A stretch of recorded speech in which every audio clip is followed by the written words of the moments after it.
Februari mosi mwaka 2025, Tanzania ilishuhudia mwanzo mpya wa elimu yetu baada ya Rais wa Jamhuri ya Muungano wa Tanzania Mheshimiwa Dr. Samia Suluhu Hassan kuzindua rasmi sera ya elimu na mafunzo ya mwaka 2014 toleo la mwaka 2023.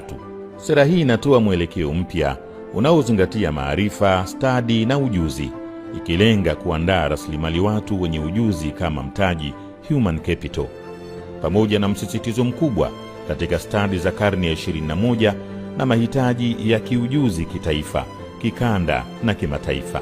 Maono yetu ni kusomesha watoto wetu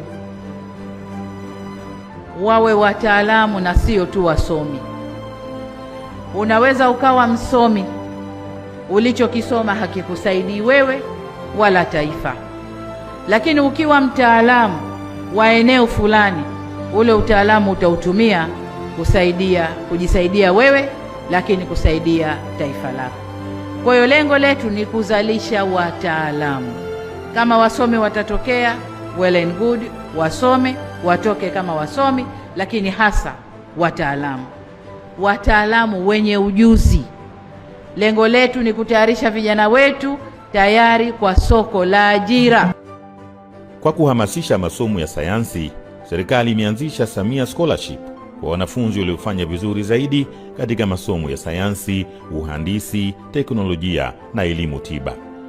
Hadi kufikia mwaka 2023-24, zaidi ya wanafunzi 9,000 wamenufaika na ufadhili ama scholarship hii. Katika kipindi hiki tumeshuhudia maendeleo makubwa katika miundombinu ya elimu kama vile vyumba vya madarasa, shule mpya, vyuo vya ufundi na vyuo vikuu. Hadi sasa tumeona ujenzi wa kampasi mpya 16 za vyuo vikuu na vyuo vya ufundi katika mikoa mbalimbali. Kwa upande wa mikopo ya elimu ya juu, jumla ya wanafunzi 830,000 wamenufaika na mikopo ya shahada ikiwa na gharama ya shilingi trilioni 8.2. Katika shule za sekondari, vyumba vya madarasa vimeongezeka kutoka 17,000 mwaka 2020 hadi 48,473 mwaka 2024.